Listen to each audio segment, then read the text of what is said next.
what makes them great is usually their fear of failure. They don't enjoy their success. You know, they became great because they were so afraid to fail.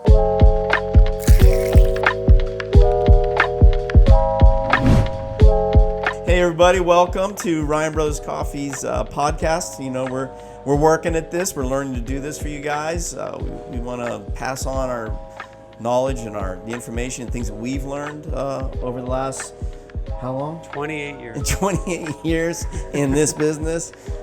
Yeah, that's incredible. That's actually, when you terrifying. think about that. 28 years. So, you know, we're trying to pass that along, see if we can help you find your dream. And today's podcast, we want to discuss something seems simple enough, but we want to discuss why you should do your own business.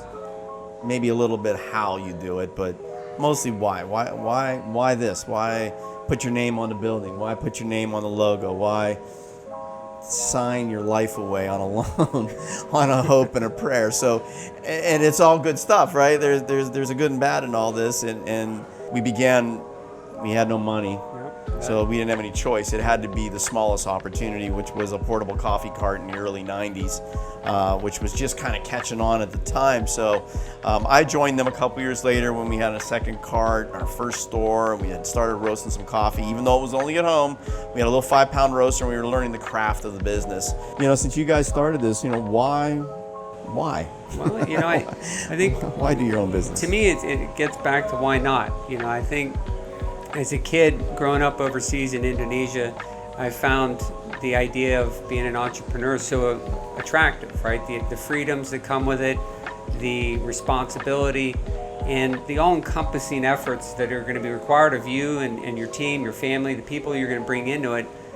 They go hand in hand. And I watched my dad work corporate America for his entire career, and that really bounced us all over the globe. And the uncertainty of it, and the hardship and the worry that goes with that. And it's the same worry, right? You worry about your mortgage, you worry about putting your kids through school and giving your family all the things that you hope to give them in a lifetime. And so you look at it differently because you realize those things all are the same, but who controls the decision making of where you're going to be and how that is going to go for 30 years is so vital. And I come and saw you guys there, and I fell in love with that environment, the music, the smells, the different countries that produce the coffee and places we had been, some places we hadn't been, but how we could relate to a lot of the culture of Ethiopia or Sumatra and things like that. And I think that really we were looking for an opportunity. We wanted to be entrepreneurial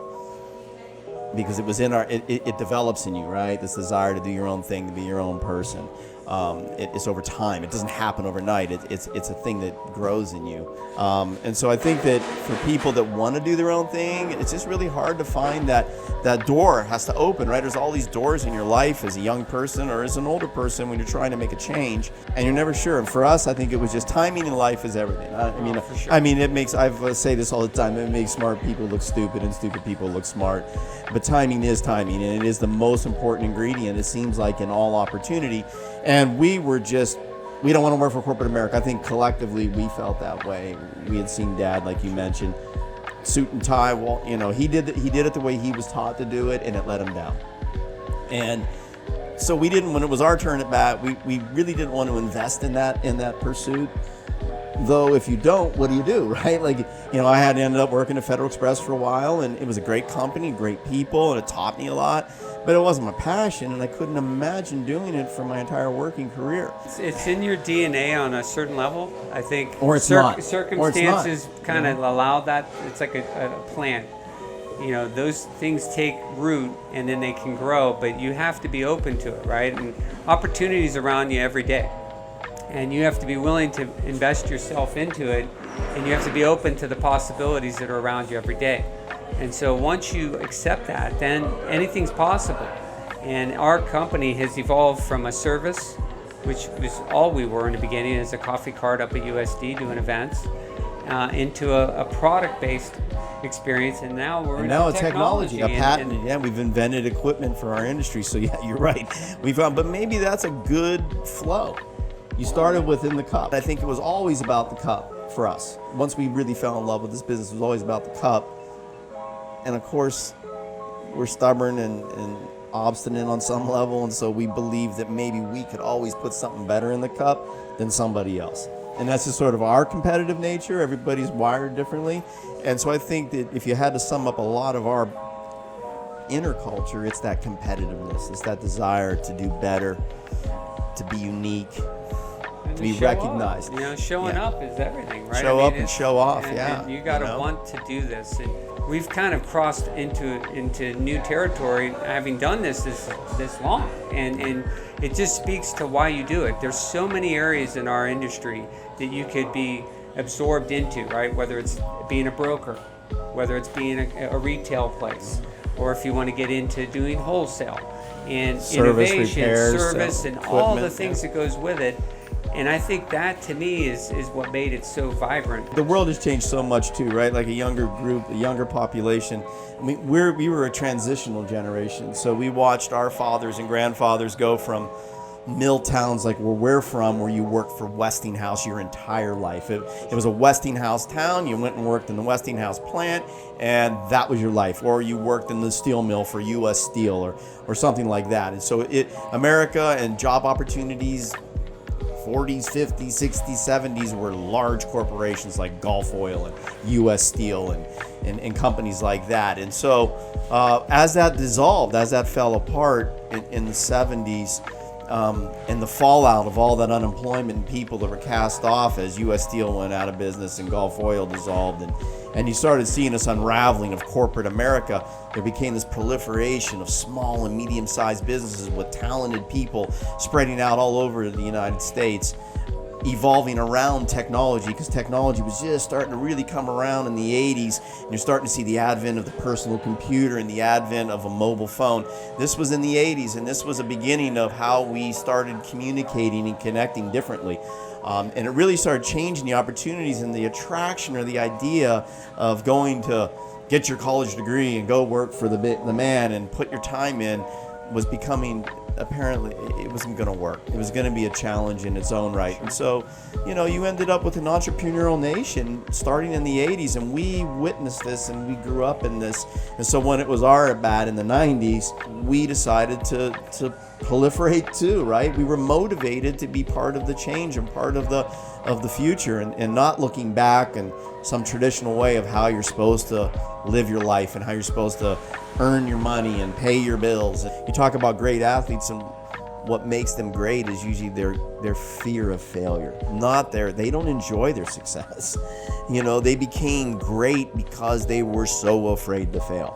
They didn't even revel in their success. They expected it, but what drove them was their fear of failure. And I get that, It never stops. Athletes, I think, are one of the easiest ones to identify that with.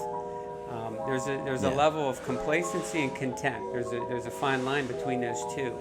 And I think being content is a dangerous place to be, because the world's ever changing. So we always have to evolve. We always have to adapt to the newest circumstances we're in. And then you'll start to really get what it is you're dealing with and how you can succeed in that new format. Outside forces, so many of them are going to challenge you constantly to stay open. Mr. Buckley we had a very good friend that had a successful printing business, and when we were starting our business, I just asked Mr. Buckley, because he was a self-made man, a farmer from Nebraska, went to college, and self-made man, bought the business that he worked for, and really had good success. And he's like, I don't have a lot of advice. He's like, the only thing I learned in my years was that every time one door closed, another one just seemed to open for him. He's like, you just got to get out of bed. You got to go to work the next day after a bad day, and you got to have the right attitude, and you got to try hard. I mean, our slogan, life's too short to be bitter. It speaks to the fact that you got to wake up every day and shake it off. Your personal life is sometimes in a real tough spot, but you got to show up to work and put your best foot forward, and the possibilities are only going to be as good as you make them. Show up, be reliable, do your job well, and always be, I think, available, because it's going to demand things from you that you're not always suited for, and it's okay. Like, it may not be your strength, but if you're willing to learn and you're willing to show up and get people to help you find answers, and you do your own thing because you believe in yourself. It's a lifestyle, not a means to an end. You don't do it for the money. I mean, of course you need to pay your bills, right? But if you're doing it for the money, you're probably you're not going to make it. You're going to probably run out of steam on your first few challenges. But if you know, one or the other, right? I mean, in you our move industry, on to something else. So many people have moved on just because maybe there wasn't more challenge left for them, and I think it's so true. I mean, when you look at that, you realize it's sometimes that simple. Just trusting your ability to just learn and thrust yourself into the roles that you're going to have to evolve into. Yeah. But it's why you do it. I mean, I can't imagine not getting up and coming in, and the possibility of what could come today or tomorrow is just so much greater than what it wouldn't be if I didn't have this.